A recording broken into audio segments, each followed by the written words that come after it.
Hey guys, what's going on? Two Crews here, checking in with Thuong. We're here with Thuong, and today we're going for a nice little recovery spin up in the northern part of Chiang Mai, Thailand. And in today's ride video, we want to talk a little bit about our goals for 2022. So it's been a drastic year of changes and different new things going on, especially in our life, moving countries here, leaving Japan, coming here to Thailand. And we've got some big goals, some big lifestyle changes. Basically, we want 2022 to be our biggest ride year yet. And looking at our Strava page for the last year, I'm honestly really ashamed looking at this data, just seeing how little we did ride. Some of the data is missing on here though. I was commuting about 5 kilometers every day, but I didn't record that on Strava just because the distance was too short. It was like 3 kilometers each way. And yeah, about 5-6 kilometers round trip every day. So I did ride a little bit more than this, but I barely got about 4,000 kilometers for the year, maybe 5,000 if I include all of my commutes. But this data is really embarrassing, especially considering the distance that we used to ride. And I have a lot of excuses as to why I didn't ride as much as I normally would ride. And it's good to acknowledge those excuses so we can overcome them and acknowledge the reasons why this happened. But no excuse is really good enough. So one of the biggest reasons of all why we didn't ride much last year is just because of the big life changes and largely because of COVID. We knew we were planning an international move. We were planning to leave Japan, hopefully planning to go to Vietnam, but that didn't happen. And just with all the uncertainty of everything, we had no idea when we were going to be able to go anywhere. And I don't like to really do bike training or work towards a goal when I know that goal can easily be disrupted by like other factors that are going on. So that was the biggest reason why we didn't do that. We just had a really unstable situation. We also knew we were going to have to sell all of our bikes, and we didn't really want to invest in some nicer equipment when we were going to have to just get rid of everything. Now though, we're on some pretty awesome bikes.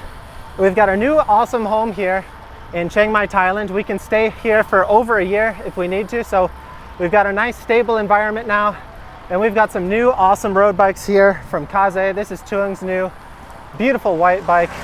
So those two first excuses, they don't apply anymore. So that's pretty nice. I'm guessing there must be a school here. Everyone's just sitting over there on the grass. This is our first time doing an evening ride out this way, so not used to the traffic here. Normally when we ride out here, this road is pretty empty. So looking on to the next part of our Strava graph, you'll notice that some things started to change near the end of 2021. We started doing our folding bike tour when we first arrived here in Thailand. We did a little bit more riding that way. Our distance started to increase a little bit more. And then last month in December, when we got our new awesome sponsor here in Chiang Mai from Kaze Bikes, we started riding mountain bikes again, and now we started riding some road bikes again. You'll notice that our distance has just drastically increased. And this is the most that Thuong I think has ever ridden consistently. And we're really excited about this change, especially me, like being able to do some nice long distance rides with Thuong. I'm pretty sure that she's ridden more this last month than she rode in the entirety of last year.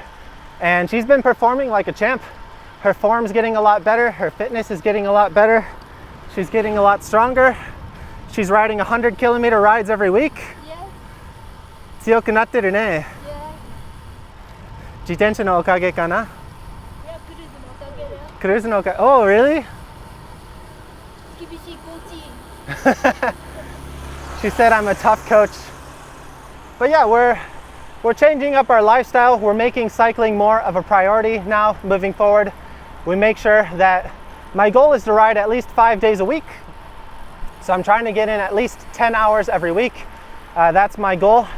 We've been doing a little bit longer sometimes. So last week, Thuong put in a 14-hour week, which is massive for her.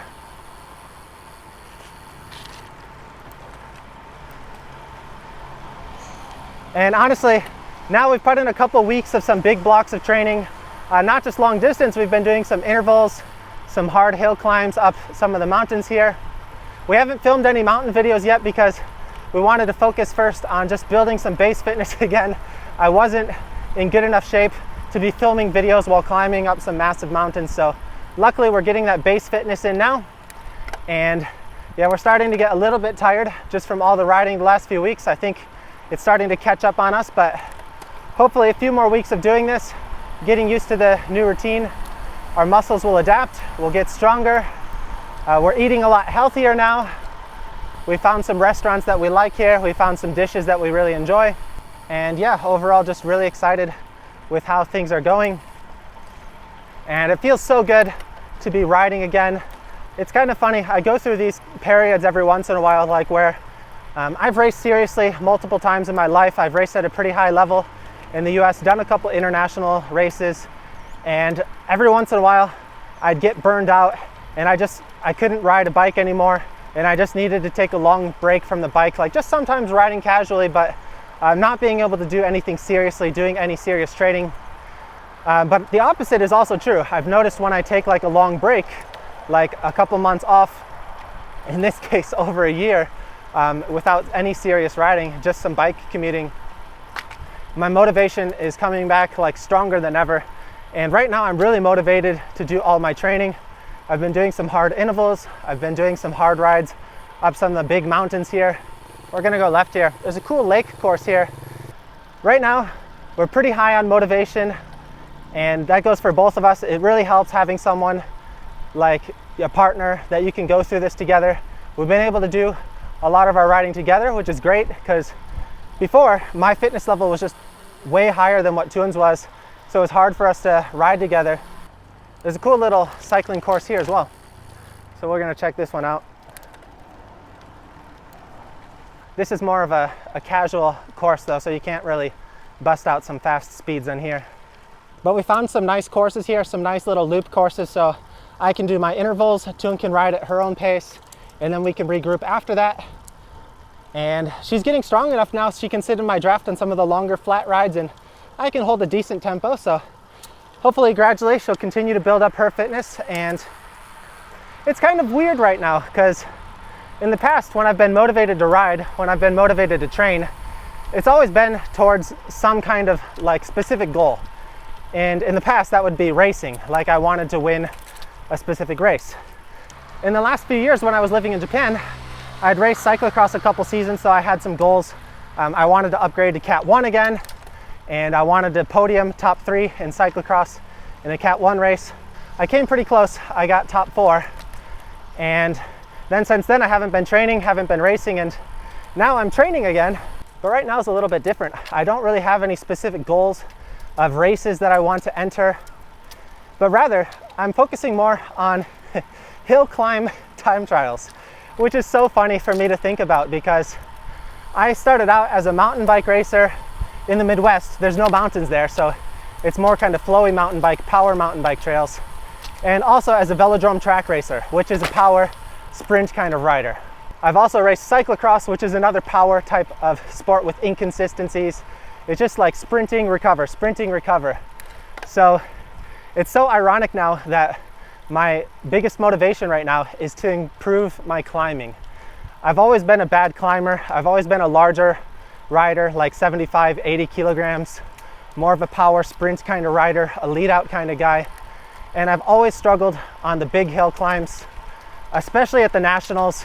I've raced multiple national championships in the US, especially for collegiate, and I'd usually always struggle in the nationals courses because they'd always include like a big, massive climb, sometimes at elevation. And if you have to go up a big, massive climb at elevation when you're not a climber and you're not used to training at elevation, that is pretty intense, it's pretty rough. So right now, my big motivation is to overcome my weakness, and I guess they have some kind of event going here someday. So right now, I just have one goal for my training, and that is to improve my time up Doi Suthep, which is the famous hill climb challenge here in Chiang Mai, Thailand. Actually, Doi Suthep is really famous here in Asia. It's probably one of the biggest, most famous, most iconic climbs in all of Asia. If you've ridden it before, you know it's a pretty tough climb. So my focus is on the main climb up to the temple. It actually does go up a little bit further, but I want to just focus on the climb up to the temple. That's the main one that most people do. And my goal is to get that climb under 30 minutes, which is pretty fast. One of the fastest times I think is like 24, 25 minutes. That's from the pros. Usually pros should be able to get it under 30 minutes. I'm not a pro anymore, and under 30 minutes might be a little bit unrealistic, but I wanted to set a difficult goal, something that I have to work hard to achieve, that I wouldn't just be able to accomplish with like a month or two of simple training. So something that I really have to push deep for and work hard for. And Thuong also has the same goal. She wants to focus on improving her time up Doi Suthep. So our first baseline, where we're starting at, is really important because we want to see how much we're going to progress. For Thuong, she has a lot more to improve, I think, because she never really had a strong base fitness level as a cyclist. But for me, I've raced like really high levels before. I have muscle memory. Once you do reach a certain fitness level in a sport, you tend to get back to that fitness level a lot quicker when you start doing structured training again. So I think Thuong will make a lot more improvements with her goals compared to mine. So for me, my first time up Doi Suthep on the mountain bike was about 43 minutes, 42 minutes or so. And then once we switched to these road bikes, I first rode it in 36 minutes. And right now, so a couple weeks later, I've gotten my time down to 33 minutes and 20 seconds solo. So that's with everything. That's with our standard normal equipment right now. We're both on carbon aero road bikes, 105. Not the lightest of bikes. They're about 8 kilograms, I would say. So we definitely could go a little bit lower. That's also carrying a saddlebag and pump and cell phone, all the normal stuff. My goal is to get under 30 minutes without doing like too much extreme stuff. I might like reduce the saddlebag, get rid of the pump, give it to Thuong when I do my final effort, but that's about it. I don't want to make too drastic of changes. Maybe I'll wear a skin suit, who knows. But anyway, that's my goal. So I still got 3 minutes I got to shave off, and yeah, it's not going to be easy. Those first few minutes I was able to shave off. That's just me getting back to a reasonable fitness level. To close down any more time beyond that, it gets a lot more hard. And Thuong really loves Doi Suthep. Maybe her favorite ride ever? No. No. No. No? Eh? You don't like Doi Suthep? Yeah, I don't like long climb. She doesn't like the long climbs? Yes. But she's working hard. She set her goal. So what's your current time up Doi Suthep, Thuong? 50分5秒. Okay, 56 minutes. Yes. And your goal time? 50分が You want to go faster than 50 Yes. minutes? Yes. Okay. But you don't like long climbing? I don't like. Me neither. So our big goal this year is to do things that we don't like, get us out of our comfort zone, get back into good shape. We've gotten to a good routine. We're riding early most mornings. Yeah. We wake up, eat oatmeal Yes, eat oatmeal every day. every day, Yeah. and then go out for our ride. Yes. Today though, we're going for a little bit of a late ride. And also for today's late ride, we wanted to give a special thank you to today's sponsor, and that is Magicshine lights. So we mentioned before that Thuong broke her light a few videos back, and so we were in need of a new light. And so Magicshine kindly offered to help support our channel and sponsor today's video. So we're going to be doing some more videos testing out their lights here in the future, but they have a whole bunch of different cool lights, and they're all really budget friendly, affordable prices. And the things that I really like about their lights is it uses the twist mount systems. So it's the same mount as Garmin computers. It just twists on here and goes on position just like that. Really cool. And so this is our front light. This is the Alti 1500. And the cool thing about this one is it has a sort of daylight feature up at the top. So you can run this during the day and you can run it forever without worrying about draining the battery. And then it has a brighter light down on the bottom. And Magicshine also makes a really cool rear light. This is the CME 200, and it's got a bunch of different blinking modes. I like having it change in the back, so it's not always specifically on. This one has the different flashing modes at different speeds. It does have a motion sensor as well, so it will get a little bit brighter if it notices that you're braking. And the other really cool thing about this light is it has another light down on the bottom, which automatically turns on. It's got a light sensor, so if it's dark out, it'll start flashing down on the bottom and illuminate the bottom part of the bike as well. So you've got a direct light going backwards, and also it's illuminating what's below you, which is really safe. So we're gonna have to show you guys some footage from when it's a little bit darker, because right now it's not dark enough for that light to automatically turn on. So that's a really cool light. And this one also twists off and on. It's got the same twist adapter, but a little bit of a smaller size. And all of these are USB chargeable. Some of them are micro USB, some of the newer lights are USB-C. So you can see I've got the same light setup on my bike in the back. On the front though, they've got another cool adapter here. So this is the Magicshine front bike computer and bike light mount adapter. And the cool thing about this adapter is it uses the same universal GoPro system, so you can adjust the angle and it just twists on and off like that. Really easy to use. So Thuong got the super strong 1500 lumens. I've got the Alti 600. So a little bit less powerful, but it is smaller, a little bit lighter, and still plenty powerful for a normal like road ride or bike commute. Overall though, really cool lights, and this is the indicator light that it's on. We'll be doing some more reviews with these in our next few videos coming up. So again, a big thank you to Magicshine for sponsoring today's video. And if you're interested in any of their lights, we'll leave some links down below in the video description. So thanks again. Thank you so much. And let's continue on with today's ride. Let's go. Let's go. So that bike path is pretty nice, but you can't go too fast on it. It's a little bit dangerous because there are a lot of runners and casual cyclists on there. So we're gonna head over here to the road that's right next to it. It's not too busy with cars, and it does have a nice wide shoulder, so this is a pretty good road where we do some of our intervals as well. And straight up here, there's actually another path that goes around a lake. So we've got a nice little slightly uphill interval up here. Now we get a nice downhill, Thuong's favorite.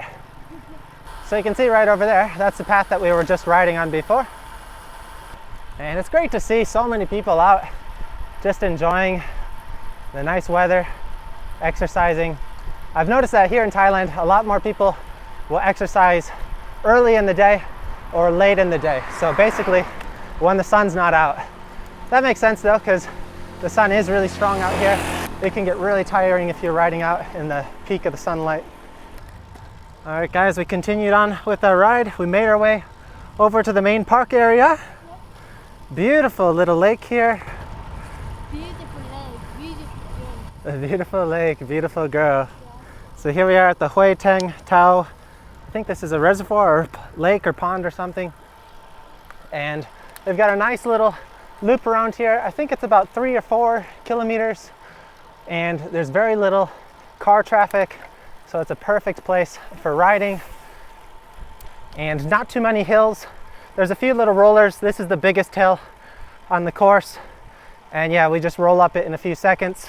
This has been one of our favorite places to train here in Chiang Mai, just because it's a nice little simple course and we can regroup easily because it's short enough. There's a lot of facilities here, so there's restrooms, there's food, there's drinks, you can get whatever you need. The only problem is it is a little bit busy during the middle of the day, so you either have to come really early or really late. And this is the main entrance here, so you got to be careful of cars coming and going. But that's about it. It's a beautiful little loop. So we're going to be doing a couple laps here tonight, and we've got our lights ready to go for when it starts getting darker. We don't need them right now though, still plenty light out. Beautiful views though. Gorgeous. And these little huts over here on the side of the lake, they're actually restaurants. So you can eat lunch there. I'm not sure about dinner. I don't think they do dinner. We're gonna have to come out here and do like a vlog, a travel vlog kind of day. Get some nice lunch on the lake. I like it this time of day because it's nice and cool. You get the sunset views. There's a cobra cook. That's hilarious. So yeah, going back to our main themes, some big changes for 2022. We're going to be riding a lot more this year.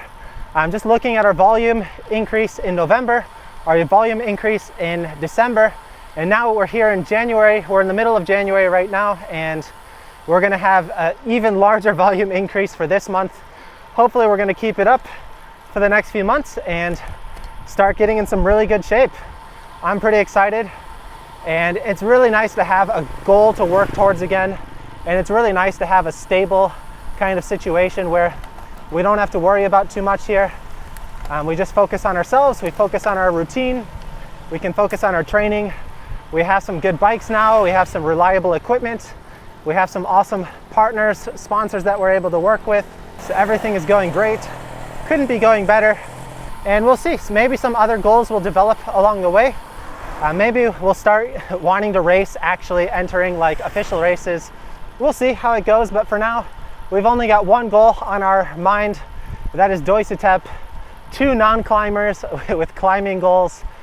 And we just want to increase our times, get back into a good routine. And just the idea of improving that time is enough to keep us going right now. And it feels so good to have some solid motivation again. There's another cool little section over here I want to show you guys before we finish up this video. This section is awesome. They've got these like giant animals made of, I think, what is it, straw or something? Really cool artwork. This is where we took the photo for our like New Year's live stream with Magicshine and her bike. A lot of people will come here in the middle of the day and it's just packed with people. You can't get a good picture, but if you come this time of day, there's barely anyone out here. You can get a nice picture with the different animals over here. Anyway guys, we're gonna finish up this video here. We want to continue on with our ride, get some nice solid laps on here in the course before it starts getting too dark. Before you go though, make sure you give the video a thumbs up, and also go check out Thuong's Strava page. She recently started uploading all of her rides over on Strava, so you can go support her and her training over there on Strava. Give her some kudos. And also, if you're interested in looking for some new bike lights like us, go check out today's sponsor, Magicshine. They've got some really nice budget-friendly lights, both in the front and in the back, and we'll be using these on our rides for moving forward. We'll be doing some more mid-long-term reviews with these lights as well, so you can go check those out. We also want to say a special thank you to all of our awesome supporters over on Patreon. Thanks to your guys' support, we're able to continue filming these videos, and we really appreciate your guys' support. So thank you guys so much, and we'll see you next time here on Thuong Cruise. Bye bye.